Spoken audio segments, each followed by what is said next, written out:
नमस्कार दोस्तों, जय माता दी सभी को। आप सभी को मकर संक्रांति के पावन त्योहार की हार्दिक शुभकामनाएं।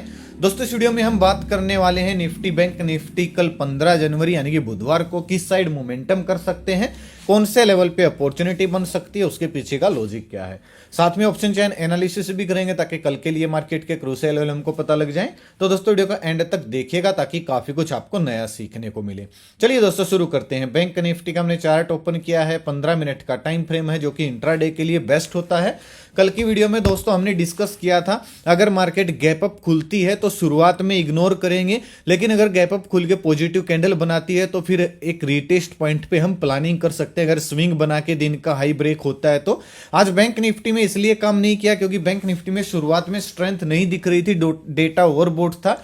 निफ्टी का डेटा पॉजिटिव था और निफ्टी ने एक अच्छी खासी बुलिश कैंडल बनाई थी, इसलिए मैंने जो पेपर ट्रेड किया वो निफ्टी में किया और जो मैंने स्ट्राइक प्राइस बताई थी उसका प्रीमियम तकरीबन 40-50 पॉइंट हमको देके गया। हालांकि वो तो पेपर ट्रेड थी, लेकिन आज अच्छी मार्केट चली, इसको हम ये नहीं बोल सकते हैं कि ज्यादा वॉलेटाइल थी। बीच के अगर आप इस हिस्से को छोड़ दो तो, क्योंकि ये थोड़ी सी ज्यादा हो गई गिरावट। इसने लास्ट स्विंग तो नहीं तोड़ा, लेकिन अगर ये थोड़ा सा नीचे आके फिर से रिकवर कर जाती तो फिर ये क्या बोलते हैं, इतनी वॉलेटाइल मार्केट नहीं रहती। और अगर आप बैंक निफ्टी को देखोगे तो इसने अच्छी स्ट्रेंथ दिखाई बाद में भी, निफ्टी बल्कि थोड़ा सा रेंज में फंस गई आने के बाद, क्योंकि उसकी एक्सपायरी नजदीक आ रही है। क्या क्या हमने डिस्कस किया था, डेटा तो देखो सुबह से ही पॉजिटिव था। यहां पे जब बैंक निफ्टी नीचे आ रही थी तब भी मैंने अपडेट किया था कि भी डेटा दोनों इंडेक्स का पॉजिटिव हो, उसके बाद अच्छा मोमेंटम दिया बैंक निफ्टी ने भी। अब कल कहां पे मोमेंटम हो सकता है जो हमने डिस्कस किया था वो भी हम देखेंगे। बैंक निफ्टी की दोस्तों क्लोजिंग आई है 48,729 पे, एडजस्ट प्राइस यहां पे है, ये वैसे दिखा रहा है ट्रेडिंग व्यू 884 पे, यहां पे एडजस्ट प्राइस है। अब हमारे पास एक रेंज है कम से कम 400-500 पॉइंट की। भाई 400-500 पॉइंट के बीच में बैंक निफ्टी को छेड़ना नहीं है, क्योंकि जो ये मार्केट ने आज बुलिश मोमेंटम दिखाया है गैप अप ओपन होके, क्या ये कंटिन्यू रहेगा या नहीं रहेगा, इसके लिए हमको एक रेंज के ब्रेकआउट का इंतजार करना पड़ेगा। ठीक है, रेंज क्या है, नीचे तो है दोस्तों 48,500, 48,450 और ऊपर 49,000 जो कि एक राउंड लेवल है, साइकोलॉजिकल लेवल है, जिसको आज बैंक निफ्टी टच करके आई है। तो जब तक इसके बीच में मार्केट है ना, इसके बीच में जब तक मार्केट है हमको छेड़ना नहीं है।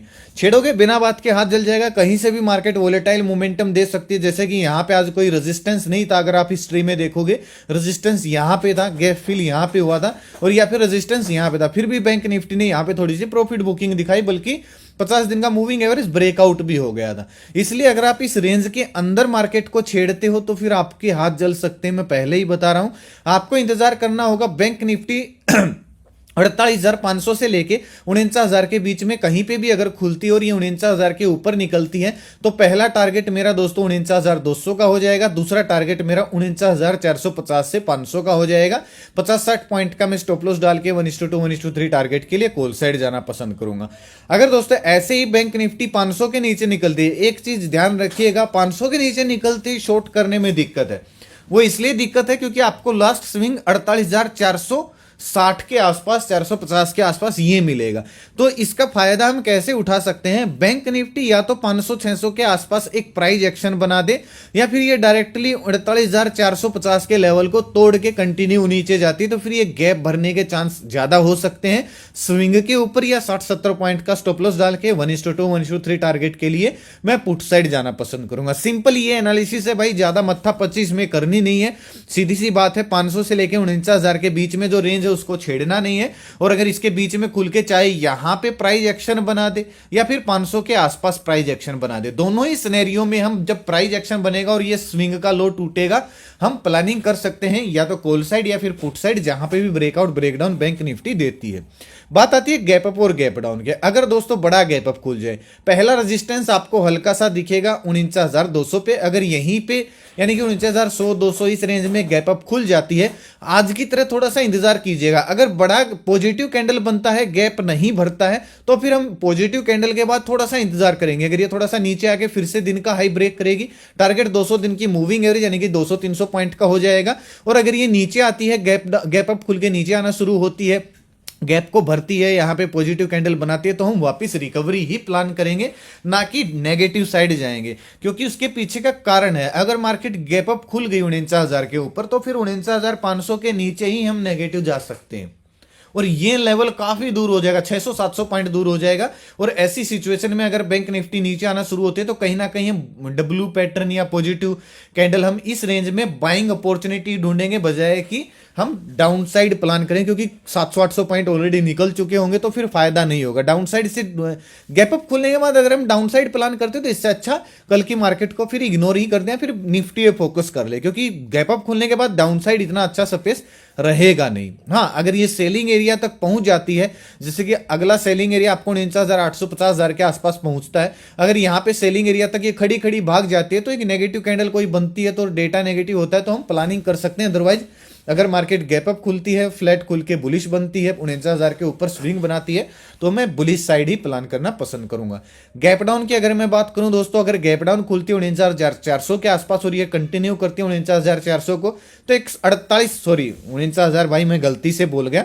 अगर गैप डाउन खुलती है 48,400 के आसपास और कंटिन्यू ब्रेक डाउन करती है इस स्विंग को, तो फिर ये गैप भर सकता है। गैप कहां पे है? 48,050 से लेकर 48,100 के बीच में है, यानी कि 200-250 पॉइंट फिर डाउन साइड आ सकते हैं और कहीं ना कहीं यहां से दोपहर बाद फिर हमको रिवर्सल देखने को मिल सकता है, क्योंकि यहां से गैप डाउन खुली थी। तो यहां पे हम डब्ल्यू पैटर्न या कोई पॉजिटिव कैंडल ढूंढेंगे और डाटा अगर पॉजिटिव होगा तो यहां से मैं रिवर्सल करना पसंद करूंगा।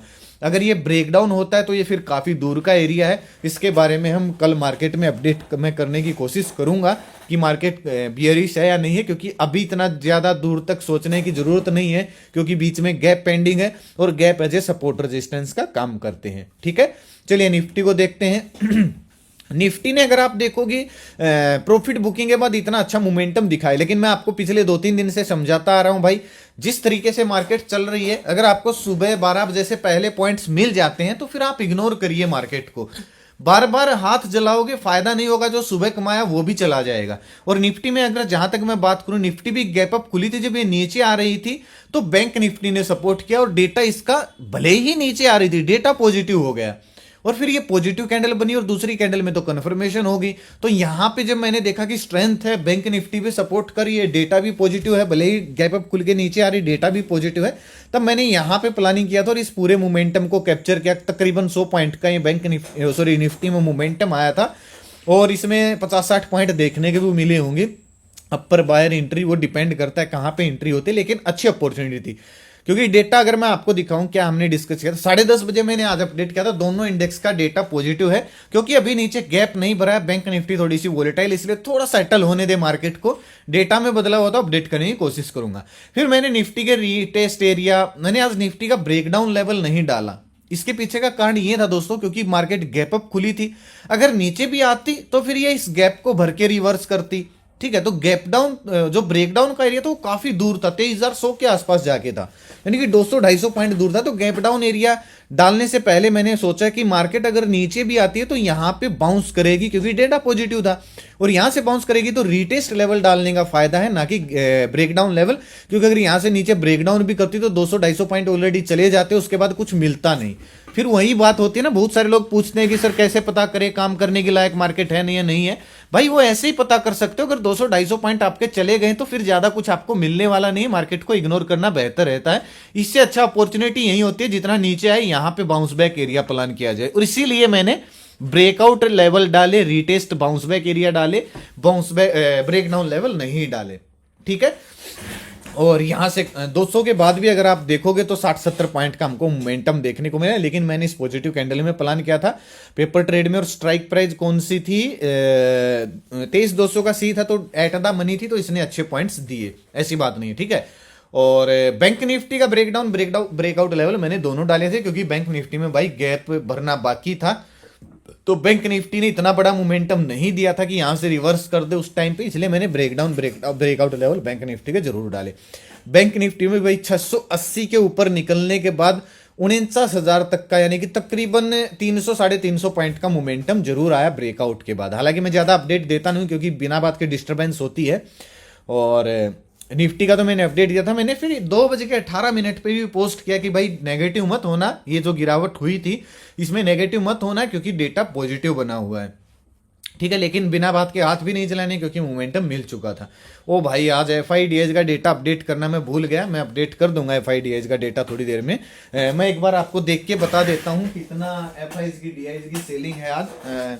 तब तक आप इस मैसेज को पढ़िए। फिर मैंने आज एक मैसेज डाला था और इसी के चक्कर में मैं एफआईडीएस का आज डेटा डालना भूल गया भाई। ठीक है, मैं अभी बता देता हूँ आपको, मेरे पास आया होगा एफआईडीएस का डेटा। आप अगर इस मैसेज को पढ़ोगे तो मैंने एक बात आज बताई है दोस्तों अपने फॉलोअर्स को, अगर आपने ध्यान दिया हो तो ज़्यादातर यूट्यूबर सब आपको क्रिप्टो करेंसी के साइड धक्का दे रहे, ये बहाना देकर कि मार्केट खराब है, पैसे नहीं बन रहे। भाई ऐसा कुछ भी नहीं है। उन लोगों के लिए क्रिप्टो करेंसी भी खराब है, उन लोगों के लिए शेयर मार्केट भी खराब है, क्योंकि उन लोगों को ट्रेडिंग से पैसा नहीं बनाना है। उन लोगों को आपसे जो ट्रेड करवाते हैं या फिर आपको जो एप्लीकेशन प्रमोट करते हैं, लाइव ट्रेडिंग करवाते हैं, उससे पैसा कमाना है। ठीक है, मैंने फिर से बोला, एक बात याद रखें, ना अपनी मार्केट खराब थी कल, ना आज थी और ना ही कल रहेगी। Up down down trend up trend चलता रहता है, हर बिजनेस में चलता है भाई। हमेशा कभी एक जैसे पैसे नहीं मिलते। आज नहीं तो कल काम आपको अपनी मार्केट ही आएगी, क्योंकि इस पे रेगुलेटरी भी बैठी है। ऐसा नहीं है कि क्रिप्टो करेंसी की तरह 24 घंटे खुलती है, कोई रेगुलेटरी नहीं बैठी है क्रिप्टो करेंसी पे। अपर सर्किट लोअर सर्किट नहीं है। किसी का एक ट्वीट आता है, क्रिप्टो करेंसी ब्लास्ट मार जाती है, नीचे गिर जाती है, जीरो भी हो सकती है, आपको पता है। और जो एप्लीकेशन है क्रिप्टो करेंसी वाली, क्या पता भाई कौन किसके पैसे भी लेके भाग जाए। बात को समझ रहे हो? क्योंकि जैसे वजीरेक्स के साथ पिछले कुछ दिनों पहले हुआ था, उस टाइम पे मैं क्रिप्टो करेंसी करता था। वजीरेक्स को देख के फिर मेरा भाई दिल सा हट गया। और जो उसमें प्रॉफिट भी होता है ना, अगर मर तर के आपने कुछ पैसा बना भी लिया तो उस पर 30% टैक्स है, तो फायदा कुछ नहीं है। ये बात याद रखिएगा। उनको आपके नुकसान से कुछ लेना देना नहीं है, बस आपको अपने फायदे से मतलब है। सेबी ने थोड़े से रूल सख्त कर दिए फिर इन्फ्लुएंसर के, इस वजह से वो लोग उधर भाग गए, क्योंकि वहां पे कोई रेगुलेटरी नहीं है उनको ट्रैक करने के लिए। ठीक है, तो इन चीजों से भाई बच के रहिएगा आप, मैं तो आपसे यही कह सकता हूं। ठीक है, और आपको एक चीज मैं बता देता हूं, बहुत सारे लोग इस चीज में कंफ्यूजन में होंगे कि पैसा कितना बनता है। भाई आप सोच भी नहीं सकते। मेरे पास ना, मैं स्क्रीनशॉट दिखा दूंगा आपको, कल मेरे पास ये डेल्टा, पता नहीं कौन सी कंपनी, 3-4 कंपनी है क्रिप्टो करेंसी की, वो मुझे बताती हैं 7 से 8 लाख रुपए लाइव आने के मुझे वो देंगे, लाइव ट्रेड करवाने के, प्लस कमीशन जो होगा वो अलग, जो ट्रेड करते हैं उसका कमीशन होगा अलग। अगर आप क्रिप्टो करेंसी पे कोई एक भी वीडियो बनाते हो तो कम से कम 50 से 60 हजार रुपए देंगे वो आपको, 50 से 1 लाख रुपए देंगे वो आपको एक वीडियो बनाने के। अब आप ये देखिए, वो लोग इतना कमा रहे हैं तो आपको क्या मिलेगा भाई? आपको कुछ नहीं मिलेगा। मेरे पास प्रूफ है भाई। मैंने स्टूडेंट्स को दिखाया था कल, देखिए भाई, मुझे तो सोचा था, मैं तो सोच रहा था कि ये वैसे ही लाइव बैठे रहते हैं यूट्यूबर, भाई उनको लाइव आने के 7 से 6 लाख रुपए, जिसके 1 लाख सब्सक्राइबर है, या फिर 50,000 भी हैं जिसके 10,000 सब्सक्राइबर भी हैं। अगर उनकी व्यूवरशिप आती तो बहुत ज्यादा पैसा है भाई। मतलब साल के मैं अगर चाहूं तो 4 से 5 करोड़ रुपए तो 1 या 2 एप्लीकेशन को प्रमोट करके कमा सकता हूं, लाइव ट्रेड करके। क्यों नहीं कर सकता भाई? मुझे तो वो 10 लाख भी दे देंगे महीने के। लेकिन भाई इसका फायदा नहीं है। देखो, आपने एक चीज नोटिस की होगी, बंदे की एक फेस वैल्यू होती है। मैंने आप सभी को आज तक कोई पेड कॉल टिप्स वगैरह कुछ भी नहीं दिया, ना मेरा कोई पेड ग्रुप है, ना मैं, आप पूरे यूट्यूब को छान मार के देख लेना, मेरी एक भी वीडियो किसी ऐप की प्रमोशन के लिए आपको नहीं मिलेगी। जैसे क्रिप्टो करेंसी, बेटिंग ऐप, कुछ भी नहीं मिलेगा। हाँ, ब्रोकर की एप्लीकेशन है, क्योंकि मैं एक सब ब्रोकर हूं, इस वजह से मैं उसका लिंक देता हूं। बात को समझ रहे हो? उसके भी मैं कभी लोभ नहीं देता कि आपके साथ यूं हो जाएगा, मैं इतना प्रॉफिट करवा, मैं कभी नहीं बोलता हूं। मेरी हेल्प करना चाहते हो, मैं आपको सिखाता रहता हूं, सिखाऊंगा आगे भी, तो आप अकाउंट ओपन कर दीजिए। मैं ज्यादा किसी का जबरदस्ती नहीं करता हूं। तो भाई बच के रहिएगा ऐसे लोगों से। जहां तक एफआई, या आप मैसेज पढ़िएगा, आपको समझ में आएगा मैं क्या बोलना चाह रहा हूं। अगर आप आज की दोस्तों डेटा की बात करें तो 8100 करोड़ की, यानी कि 8132 करोड़ एफआईज ने जो है वो सेलिंग की है, और डीआईज ने 7900 करोड़ की, यानी कि 100 करोड़ की आज सेलिंग आई है। ठीक है, ज्यादा नहीं है, 100 करोड़ की आज सेलिंग आई है, लेकिन मार्केट आज अपर थी, कोई दिक्कत नहीं है इसमें। एफआईडीआईज तो चलते रहते हैं, देखा जाएगा। आप इस चैनल को दोस्तों ज्वाइन कर सकते हो, वीडियो के डिस्क्रिप्शन में आपको लिंक मिलेगा, नहीं तो कमेंट में मैं पिन कर दूंगा ओरिजिनल चैनल का लिंक, उसी से ज्वाइन करना। क्योंकि अगर आप सर्च करोगे ना इस लोगों से, इस नाम से बहुत सारे लोग क्रिप्टो भी बेच रहे हैं भाई। मेरे नाम से किसी को पैसे मत दे देना, ना मैं क्रिप्टो करेंसी में काम करता हूं और ना ही मैं सलाह देता हूं भाई, क्योंकि बहुत खराब सिस्टम है, नहीं बने। जब आप शेयर मार्केट में नहीं कमा सकते, इतने दिन सीख के एक्सपीरियंस लेके, क्रिप्टो करेंसी में कहाँ कमा लोगे भाई? वहां पे एक दिन ऐसे मोमेंटम आते हैं। तो ना मेरा कोई पेड ग्रुप है, ना मेरा कोई व्हाट्सएप ग्रुप है, ना मेरा कोई इन्वेस्टमेंट प्लान है, ना मैं कॉल टिप्स एडवाइस देता हूँ। प्लीज भाई मेरे नाम से किसी को कॉल टिप्स वगैरह के लिए पैसे मत देना, या क्रिप्टो करेंसी वगैरह के। चलिए, निफ्टी का मैं तो बताना मेरा धर्म है भाई, फर्ज है मेरा बताना। अब किसी को जाना ही है तो मैं क्या बताऊं। अब निफ्टी ना थोड़ी सी आपको पजल कर सकती है अगर डाउन साइड आई तो, क्योंकि निफ्टी में 23,100 पे आज गैप अप खुली थी 23,100 से, और अभी तक गैप पेंडिंग है। तो अगर निफ्टी 23,140 के मतलब 140 के नीचे निकलते ही इस स्विंग को तोड़ती है तो पहली अपॉर्चुनिटी होगी, मान लीजिए फ्लैट खुली, क्लोजिंग आई है 176 पे, ठीक है, फ्लैट खुली नीचे आई तो 23,100 के आसपास अगर ये कोई डब्ल्यू पैटर्न बना दे या फिर कोई पॉजिटिव कैंडल बना दे तो मैं यहां से रिकवरी करना प्लान करना पसंद करूंगा। 20-30 पॉइंट का एसएल डाल के तकरीबन 1:1 1:2 टारगेट के लिए कॉल साइड जाना पसंद करूंगा। पुट साइड मैं तभी प्लान करूंगा जब ये 23,100 के नीचे कोई प्राइस एक्शन बना दे, यो मान लीजिए फ्लैट खुली या गैप डाउन खुल गई, फिर 23,100 के नीचे निकलना शुरू करती है तो फिर 23,000 का मेरे को टारगेट मिल सकता है, क्योंकि गैप तो फुल हो जाएगा। गैप की अगर ये रेस्पेक्ट नहीं करेगी तो फिर तो ये 23,000 के लेवल को वापस टेस्ट कर सकती है। तो 20-30 पॉइंट का स्टॉप लॉस डाल के तकरीबन 100 पॉइंट के टारगेट के लिए मैं पुट साइड जाना पसंद करूंगा। एक चीज याद रखिएगा, मैं ये नहीं बोल रहा हूं कि इसके नीचे निकलते ही मैं पुट साइड प्लान करूंगा, क्योंकि हो सकता है 1 या 2 कैंडल ही 23,000 से थोड़ा सा पहले मार्केट को वापस मोड़ दे। नहीं, मार्केट 23,100 के आसपास एक स्विंग बनाए, एक प्राइस एक्शन बनाए एक तरीके से, यानी कि अगर मार्केट यहां से थोड़ा सा गैप भरती है वापिस ऊपर निकलते तो इस गैप की रेस्पेक्ट हो जाएगी कि हाँ भाई गैप ने काम किया है, और ये वापिस ऊपर निकलती है तो इसका मतलब स्विंग बनेगा। अगर ये फिर से दिन का लो ब्रेक करती है इसका मतलब गैप का कोई काम नहीं है। पहली बात, हमको गैप को रेस्पेक्ट होने देना है। अगर रेस्पेक्ट होता है और फिर से ब्रेकडाउन होता है तो मैं प्लानिंग कर सकता हूं, अदरवाइज मैं पुट साइड प्लानिंग नहीं करूंगा। मैं 23,000 के आसपास, मान लीजिए बहुत बड़ा गैप डाउन खुली नीचे आई, कहीं ना कहीं यहां से मैं रिकवरी करना पसंद करूंगा। ठीक है, बात को समझ रहे हो। बाकी मैं लाइव मार्केट में भी डेटा वगैरह जो होगा अपडेट करने की कोशिश करूंगा।